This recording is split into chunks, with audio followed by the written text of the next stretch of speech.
California Love by Tupac featuring Dr. Dre. Out on bail, fresh out of jail, California dreaming. Soon as I step on the scene, I'm hearing Hoochie screaming. Probably the most popular track by Tupac Shakur. Are you sure about that? भाइयों, अगर आपको old school hip hop पसंद है तो आपने एक ना एक बार तो ये गाना जरूर सुना होगा। और आज मैं इसी गाने का लिरिकल ब्रेकडाउन करने वाला हूँ हिंदी में। लेकिन उससे पहले मैं आपको कुछ बेसिक बातें बता देता हूँ इस गाने के बारे में, जो कि फट्टे जरूरी है आपको जानने के लिए, क्योंकि अगर बेसिक बढ़ेगा इंडिया, तभी तो बढ़ेगा इंडिया।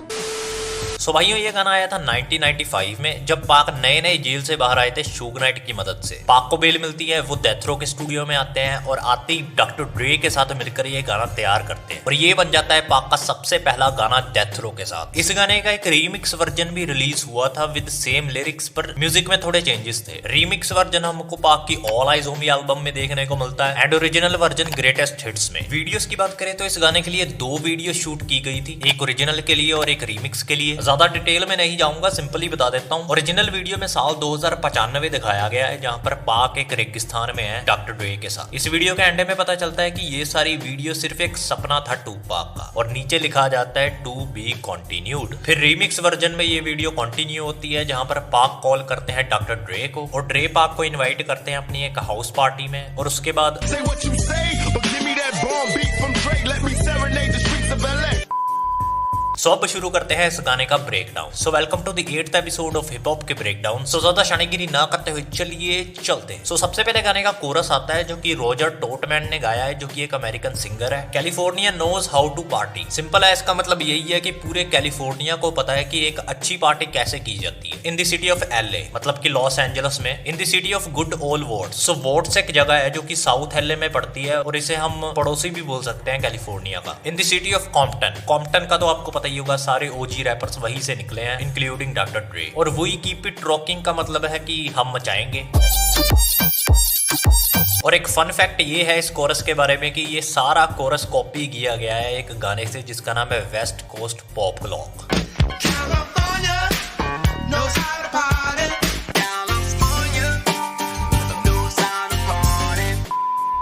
सो अब आ जाते हैं पहले वर्स पे, जो कि आता है डॉक्टर ड्रे की तरफ से। Now let me welcome everybody to the wild wild west, state that's untouchable like Eliot Ness. सबसे पहली लाइन में ड्रे हम सबका स्वागत कर रहे हैं वेस्ट साइड में या फिर वेस्ट कोस्ट में। और वाइल्ड वाइल्ड वेस्ट वर्ड यहाँ पर इसलिए यूज किया है ड्रे ने, क्योंकि ऐसा करके वो रेफरेंस कर रहे हैं 80s के जमाने के कैलिफोर्निया को, जहाँ पर लोग शरेआम कानून तोड़ते थे और बहुत लड़ाइयां होती थी। सो ड्रे यहाँ पर मॉडर्न कैलिफोर्निया को मिलवाना चाहते हैं ओल्ड कैलिफोर्निया से। दैट्स वाई इस वीडियो का कॉन्सेप्ट 2095 का है। इसके साथ साथ वो रेफरेंस कर रहे हैं एक शो को जो कि 1960s में आया करता था अमेरिका में, जिसका नाम था दी वाइल्ड वाइल्ड वेस्ट। इससे अगली लाइन में वो कैलिफोर्निया को एक ऐसी जगह बताते हैं जो कि अनटचेबल है, बिल्कुल एलियट नेस की तरह। एलियट नेस एक एजेंट था फ्रॉम अमेरिकन पुलिस डिपार्टमेंट, और इसका एक ग्रुप भी था जिसमें इसके जैसे और भी एजेंट्स थे, और इस ग्रुप का नाम था दी अनटचेबल्स। ये मशहूर इसलिए था क्योंकि इसने one of the most dangerous gangster Al Capone को बड़ी प्यार से गिरफ्तार किया और पुलिस डिपार्टमेंट के हाथ में दे दिया। और इसीलिए ड्रे कैलिफोर्निया को अनटचेबल बताते हैं, क्योंकि ऐसा कहके बेसिकली वो खुद की ही तारीफ कर रहे हैं, क्योंकि वो खुद भी कैली में ही रहते हैं। The track hits your eardrum like a slug to your chest। यहाँ पर वो कहते हैं कि ये गाना तुम्हारे कानों में ऐसे बजेगा जैसे किसी ने बहुत तबीयत से तुम्हारी छाती पर एक मुक्का मारा हो। और यहाँ पर उन्होंने स्लग वर्ड का यूज किया है मुक्के को प्रोनाउंस करने के लिए। और स्लग एक तरह का डिवाइस भी होता है जो कि शॉर्ट गन में लगाया जाता है, जिससे उसकी पावर और भी ज्यादा बढ़ जाती है। सो ये 2 रेफरेंस दिया उन्होंने स्लग वर्ड को यूज करके। Pack a vest for your Jimmy in the city of sex. सो इस लाइन को थोड़ा ध्यान से समझ लेना, क्योंकि ये थोड़ी कॉम्प्लिकेटेड है आजकल की लड़कियों की तरह।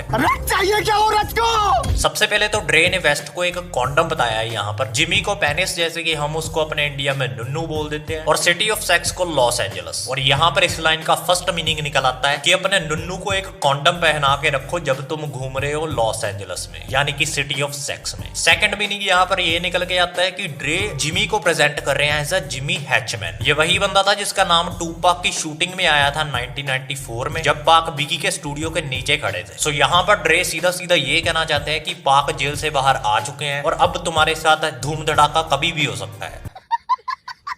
We in the sunshine state with a bomb as hemp. Sunshine state उन्होंने यहाँ पर इसलिए बोला है क्योंकि कैलिफोर्निया एक ऐसी जगह है जिसमें कि कहीं ज्यादा धूप पड़ती है पूरे अमेरिका के मुकाबले। और हेम्प का मतलब होता है भांग, जो कि ऑल्सो बहुत ज्यादा प्रोड्यूस होती है कैली में। The state where you never find a dance floor empty, यानी कि एक ऐसी स्टेट जहाँ पर आपको कभी भी कोई भी डांस फ्लोर खाली नहीं दिखेगा। And pimps be on a mission for them greens, lean mean money making machine serving feeds. सबसे पहले तो पिम्प्स का मतलब आप अपनी स्क्रीन पर देख लो, और इस लाइन का यही मतलब है कि पिम्प्स एक मिशन पर निकले हैं जहां पर वो ग्रीन्स यानी कि भांग इकट्ठा कर रहे हैं। और वो शारीरिक तौर से एकदम लीन है यानी कि पतले हैं, मीन है यानी कि मतलबी हैं, और मनी मेकिंग मशीन्स है यानी कि नोट छापने वाली मशीनें हैं। बाय सर्विंग फीड्स यानी कि नशा बेचकर। I been in the game for 10 years making rap tunes ever since honeys was wearing Sassoon. Dre कहते हैं कि वो पिछले 10 साल से म्यूजिक प्रोड्यूस कर रहे हैं जब लड़कियां सैसून्स पहना करती थी। अब ये सैसून्स क्या है भाइयों? दरअसल ये एक जीन्स का ब्रांड था जो कि 1970s में बहुत फेमस था। Now it's 95 and the clock me and watch मी। अब वो कहते हैं कि अब 95 हो चुका है, यानी कि साल 1995 हो चुका है, और उनको 10 साल पूरे हो चुके हैं इस म्यूजिक इंडस्ट्री में। And they clock me. Clock me का मतलब यहाँ पर कोई घड़ी की बात नहीं हो रही है, यहाँ पर वो बात कर रहे हैं एक घड़ी जैसे दिखने वाले एक डिवाइस की जो कि कुछ मेजर करने के काम में आता है। और ड्रे यहाँ पर ये कहना चाहते हैं कि अब लोग उनको मेजर कर रहे हैं कि उन्होंने क्या कुछ उखाड़ लिया है 10 सालों में। Diamond shining looking like I robbed Liberace. इसका मतलब है कि उनके डायमंड्स जो है वो शाइन कर रहे हैं और ऐसा लग रहा है जैसे कि उन्होंने लिब्रेसी को लूट लिया है। लिब्रेसी एक अमेरिकन सिंगर था और पियानो प्लेयर भी था जो कि बहुत अमीर था। रातों रात करोड़पति हो गए।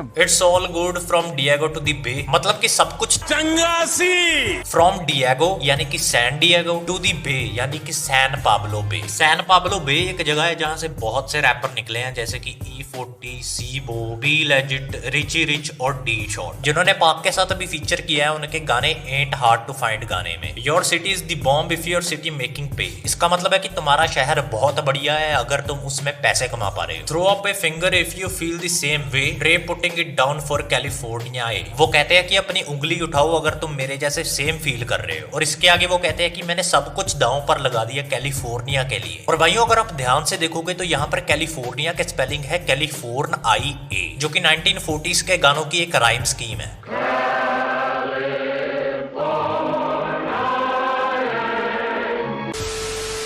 सो ड्रे का वर्स यहाँ पर खत्म होता है और अब हम आते हैं टूपाक पर, लेकिन उससे पहले एक ब्रिज आता है गाने में, यानी कि ये शेक इट वाला पार्ट। और ये पूरा सेक्शन इन्होंने उठाया हुआ है एक डांस फ्लोर नाम के गाने से।